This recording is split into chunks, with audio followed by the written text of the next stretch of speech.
The Little Mermaid. Thousands of leagues beneath the seas, in the deepest part of the ocean, the sea people lived. There, the water was as clear as glass, and the strange, beautiful sea plants grew, while all kinds of fish, both large and small, swam through them just as birds fly amongst the trees on land.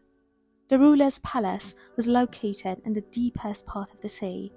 Its walls were made of coral, the windows of amber, and the roof was fashioned from seashells. The ruler has 6 daughters, and this story is about the youngest and the most beautiful of them. Without a doubt, she was the most stunning mermaid in all the oceans. Her skin was so soft as a flower petal, her blue eyes shone like sapphires, and her voice was so gentle and lovely that the fish would gather around just to listen. But like all mermaids, she had no legs. Instead, her body ended in a fish's tail. The Little Mermaid was so quiet, contemplative, and seemed lost in thought most of the time. Nothing pleased her more than hearing stories about the world above. She spent all day listening to her grandmother's tales about ships, cities, humans, and animals on land, all of which she longed to see. One day, her grandmother noticed her intense interest in these stories and said, "When you turn 15, you'll be allowed to rise above the water, sit on the rocks under the moonlight, and watch the ships sail by." Years passed, and finally, the Little Mermaid turned 15.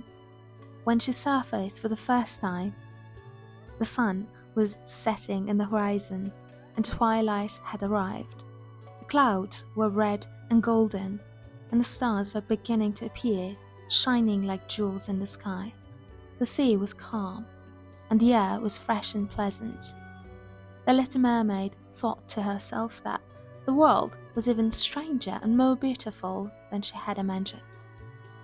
At that moment, she noticed a large ship with 3 tall masts moving through the water, and from it came sound of music and laughter.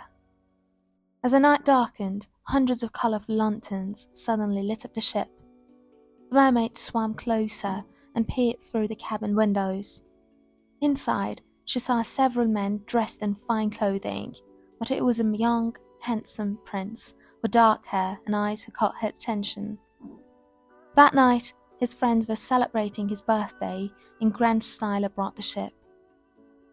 Soon, the young prince came out onto the deck, and in his honor, hundreds of fireworks were launched into the sky, lighting it up as if it were a day. It was such a magnificent sight that it seemed as though all the stars in the sky were moving. The Little Mermaid had never seen fireworks before, and now realized how incredible humans were and the amazing things they could do. The light from the fireworks illuminated the calm sea, reflecting the beautiful colors in the water, creating a spectacular view. The mermaid found everything so fascinating that she couldn't stop watching or take her eyes off the prince.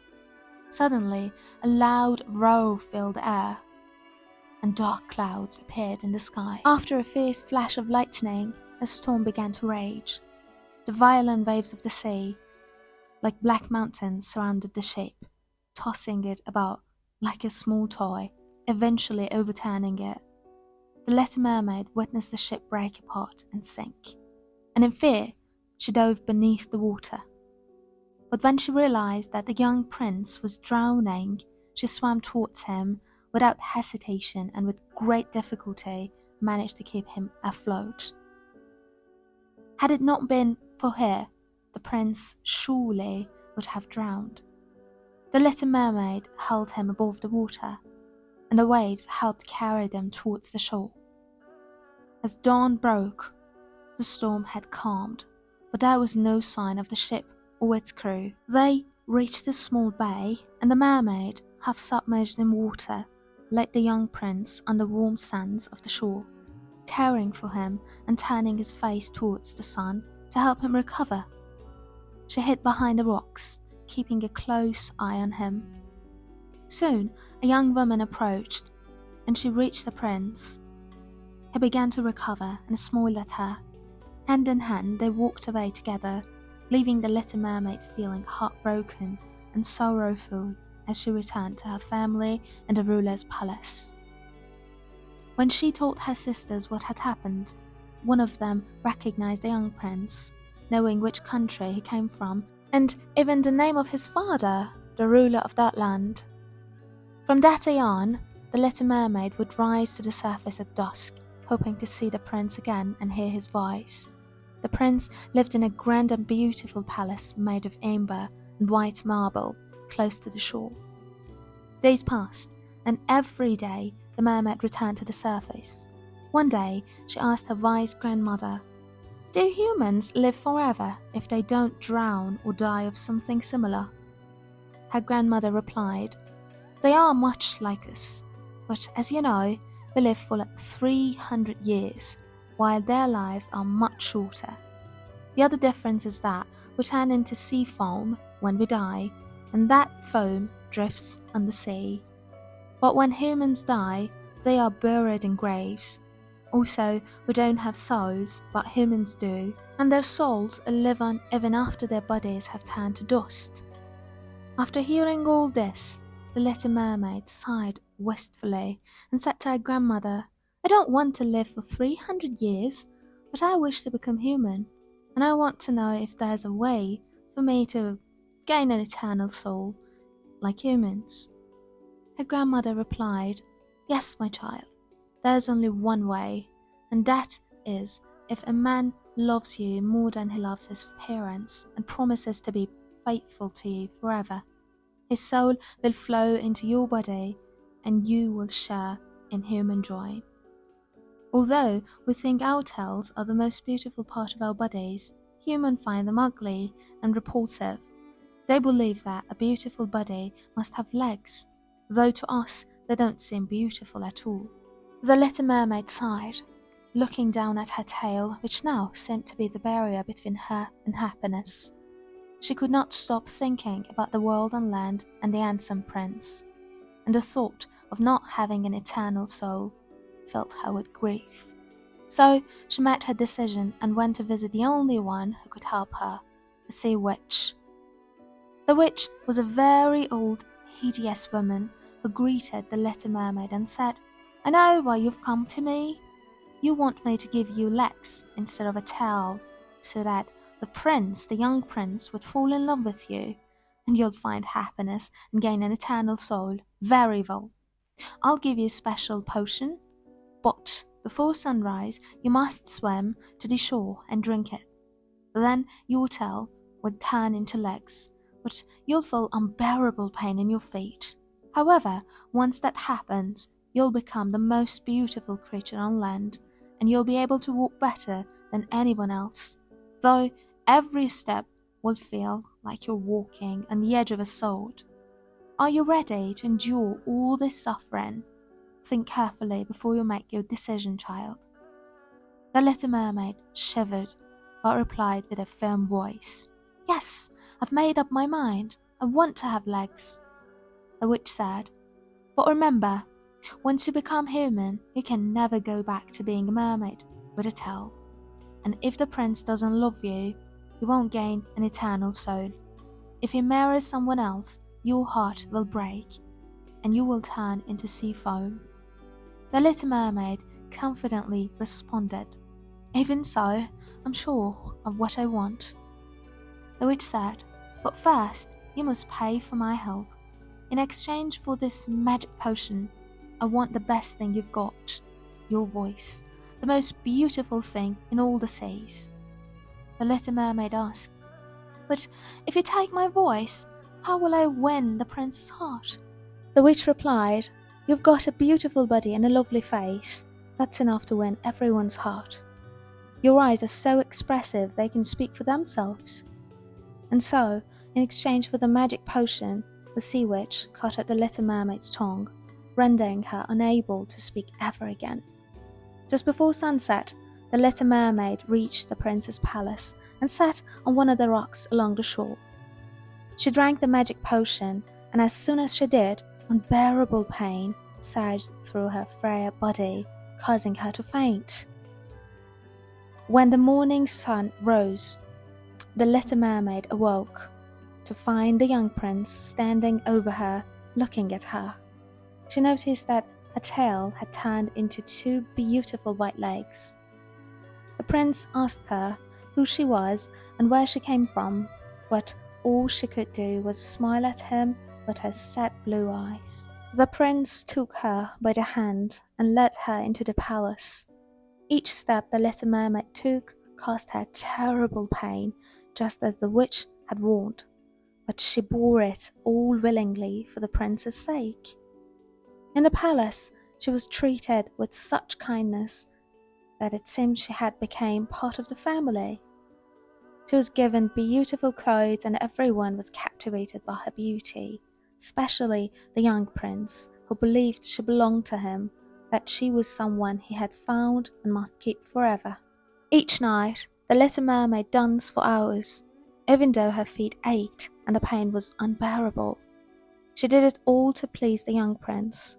When everyone was asleep, she would slip down the marble steps to cool her burning feet in the cold sea water. One night, she saw her sisters approaching, hand in hand, singing a sorrowful song. When they saw her, they expressed how much they missed her absence from home and told her how empty it felt without her. Later, the sisters came to visit the little mermaid every night, sometimes even bringing their father with them, and once they brought along their old grandmother who hadn't surfaced in many years. Each day, the prince's affection for the mermaid grew. Although he loved her dearly, the thought of marrying her had never crossed his mind. Sometimes the mermaid's eyes would silently ask him, "Don't you love me more than anything and anyone else?" The young prince, gently holding her arms, would nod and say, "You are dearer to me than anything or anyone else, and I know that you love me too. My fondness for you is because you're the girl I've always dreamed of, and I know I'll never meet anyone like you. I was on a ship that was wrecked in a storm completely, and the waves brought me ashore, where a young girl found and saved me." The mermaid sighed deeply to herself and thought, if only he knew that the girl who saved his life and brought him to the land was me. Time passed, and the king arranged for his only son, the prince, to marry the daughter of a neighboring ruler. All the courtiers, including the mermaid, travelled to the neighboring kingdom. The young prince wasn't very happy about the arrangement, but his father had promised it would happen. Finally, when he saw the girl up close, he realized that she was the same girl he had met on the shore. The young prince told the mermaid, "You should be happy about my marriage to this girl." The mermaid kissed the prince's hand and, in that moment, felt her heart shatter completely. When the priest wished the bride and groom happiness, the mermaid held the bride's long train, but she couldn't feel any of the joy and celebration of the wedding. She thought to herself that the only way out of her situation was to end her life. When night fell, the mermaid began to dance, thinking it was the last night she would ever see the man she loved, the same prince who had made her leave her home, her family, and even sacrifice her beautiful voice. She had endured endless pain in her legs every day for him. It was the last night of her life, and after this, she would have no more thoughts, no more dreams. As the night wore on and everyone slept, the mermaid remained awake, waiting for dawn, when, with the first rays of the sun, she would meet her end.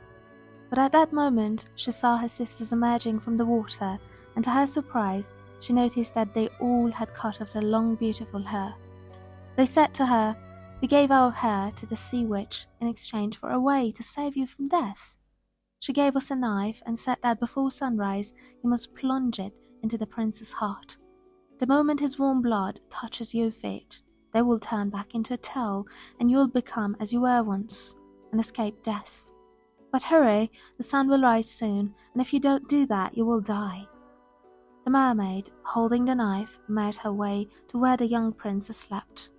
For a moment, The knife trembled in her hand, but in her weakness she flung it into the sea, gazing at the prince one last time with dim eyes. She too plunged into the sea. The sun rose, and its scorching rays touched the foamy, cold waves. Yet the mermaid felt no sorrow, rather she was content, and in that moment she noticed the sun beside her and hundreds of transparent, beautiful beings singing softly as they floated above her. Suddenly she realized her body had become as transparent as theirs, and she was rising into the air. They said to her, "We are the daughters of the air. A mermaid does not possess an eternal soul unless a human falls in love with her. We, air maidens, also lack eternal souls, but through good deeds we can earn one. We travel to warm countries, bringing freshness and coolness to the people. We spread the fragrance of flowers across the lands, bringing joy and delight to humans, and after 300 years of good deeds, we gain an eternal soul. You have endured great suffering to reach this stage, and if you continue to do good, you too can attain an eternal soul." The mermaid raised her hands to the bright sun, and for the first time in her life, tears fell from her eyes. On land, the day's work had begun, and as the mermaid floated through the air, she looked down. Seeing the prince, she drew close and gently kissed his forehead before rising into the sky once more. One of the air maidens softly whispered, "After 300 years we will reach heaven." Another said, "Maybe even sooner than 300 years. Pass over houses, and if we find a child who brings joy to the parents and is a source of contentment, we earn a year less. But if we shed a tear of sorrow over a mischievous child whose parents are displeased, we lose a day." A third whispered, "Let's go quickly, there's much work to be done." The little mermaid, looking happy and content, rose with them above the clouds and began her new life.